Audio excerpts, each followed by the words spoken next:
Yan mga lens, i-video lang natin to. Meron tayo rito nga Yamaha NMAX na V3.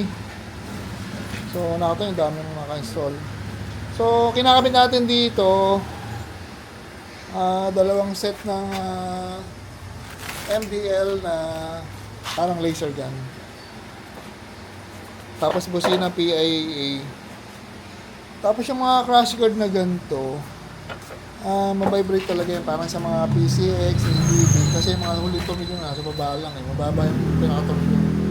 So pagdating dito nagbabibrate na. Kaya pinagawa natin ng bracket na nakatumig sa chassis ngayon, para may hold yung bandang itaas ng bracket para pag naglagay tayo ng ilaw hindi siya magbabibrate. Yun, meron din tong siren sa blinker. So yun ang kinakabit natin. Ito yung pinaka-horn niya, yung mga module sa nakalagay dito lang Sa packet, kabila. sa packet yung asan yung isa. Tulong pa yung packet nito. Ayan, may selector ng busina. Ayan, pakita na. Selector ng busina sa on-off nung blinker. Ayan, kasya pala dun, Oo. Kasya pala dun. So, ayan. Kaya marami naka-install dito. So, yung mga bracket na kinukustomize talaga natin para mapagkasya. Ito lang bracket niya, Pogi. Kailangan support sa iba. Kaya ba? Kaya naman. So, yan, ginawa natin ng bracket. Kaya yung isang busina napunta sa baba. Diba abutin ng paglamig ko? Malayo pala. Ayan. Medyo marami rin pa yung kakabit. Tapos yung harness nito, nakita nyo mga naka-bullet terminal. Tapos wala siyang electrical tape. Yun tumutunog niya. Test mo nga, Pat. Pag pinindot niyo yung selector switch, yung siren o yung frog horn, ang tutunog.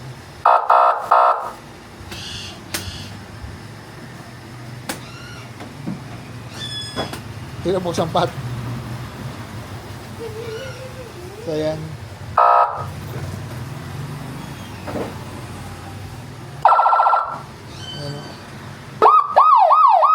Yun, kumpleto na.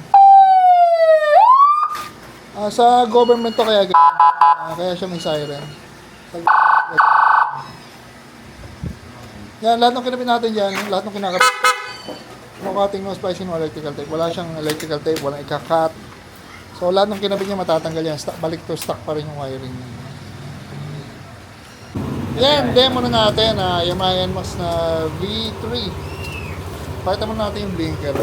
Ang ganda rin, Dati mga federal yung uso ngayon, bago yata ito sa Tapos pakipatay pat.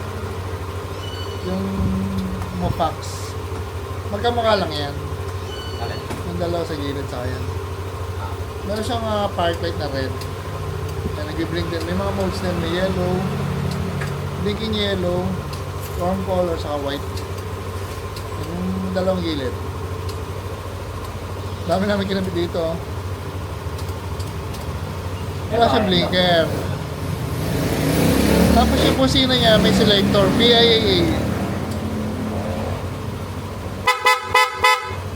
Siren.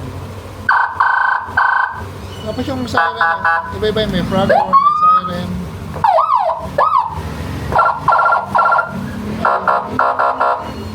So okay na tayo yung ito.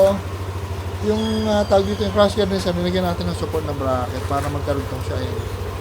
Hindi magalaw Opo. Yung vibration yung na lang, sa motor na lang. So, kasi kami nagbabibrate talaga pa sideways yung yung crash guard. So, okay na tayo. Flatter pa pat. So, lahat ng wiring nito, ating no splicing ng electrical tape, tapos yung mga bracket, ginamit natin, stainless na powder coated. Naka-bracket yung horn sa loob, tapos yung mga module ng siren, sa packet lang, kasya naman. So, ayan. Florida Traffic Enforcer. So, dala tayo rito. Thank you.